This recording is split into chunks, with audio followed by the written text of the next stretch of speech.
ಇರಾನ್ಗೆ ಸೇರಿದ ಸ್ಫೋಟಕ ಹಡಗುಗಳನ್ನು ನಾಶಪಡಿಸಿದ್ದೇವೆ. ಸಾಮಾಜಿಕ ಜಾಲತಾಣದಲ್ಲಿ ಅಮೆರಿಕ ಅಧ್ಯಕ್ಷ ಟ್ರಂಪ್ ಪೋಸ್ಟ್ ಮಾಡಿದ್ದಾರೆ. ಕೆಲವೇ ಗಂಟೆಗಳಲ್ಲಿ 10 ಸ್ಫೋಟಕ ನೌಕೆಗಳನ್ನು ನಾಶಪಡಿಸಿದ್ದೇವೆ. ಇದು ಅಮೆರಿಕ ಅಧ್ಯಕ್ಷ ಟ್ರಂಪ್ ಮಾಡಿರುವಂತಹ ಪೋಸ್ಟು. ನೌಕೆಗಳನ್ನು ಹೊಡೆದು ಹಾಕಿದ್ದೇವೆ ಅಂತ ಹೇಳಿದ್ದಾರೆ. ಈಗೇನೋ ಹೊರ್ಮುಜ್ ಜಲಸಂಧಿ ಇತ್ತಲ್ವಾ, ಅದರದ್ದು ಈ ಯುದ್ಧ ನೌಕೆಗಳು ಬಹಳ ಇಂಪಾರ್ಟೆಂಟ್ ಆಗುತ್ತೆ ಒಂದು ದೇಶದ ಶಕ್ತಿ ಸಾಮರ್ಥ್ಯಕ್ಕೆ ಸಂಬಂಧಪಟ್ಟಂತೆ. ಅವರ ಟ್ವೀಟನ್ನು ಕೂಡ ನಾವು ನೋಡ್ತಾ ಇದ್ದೀವಿ. If Iran has put out any mines in the Hormuz strait, ನೋಡಿ ಹೊರ್ಮುಜ್ ಜಲಸಂಧಿ ಮೆನ್ಷನ್ ಮಾಡಿದ್ದಾರೆ. ಇಂತಹ ದಾಳಿ ಮುಂದುವರಿಯುತ್ತೆ ಅಂತ ಡೊನಾಲ್ಡ್ ಟ್ರಂಪ್ ಅವರು ಹೇಳಿಕೊಂಡಿದ್ದಾರೆ.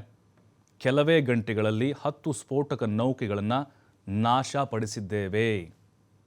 ಈ ದಾಳಿ ಹಾಗೆ ಮುಂದುವರಿಯುತ್ತೆ ಅಂತ ಹೇಳಿದ್ದಾರೆ.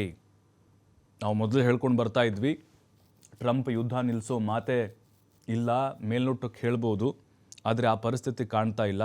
ಯಾಕೆಂದರೆ ಇರಾನ್ ಕೂಡ ಇಲ್ಲಿ ಶರಣಾಗೋ ಮಾತೇ ಇಲ್ಲ ಅಂತ ಹೇಳಿದೆ.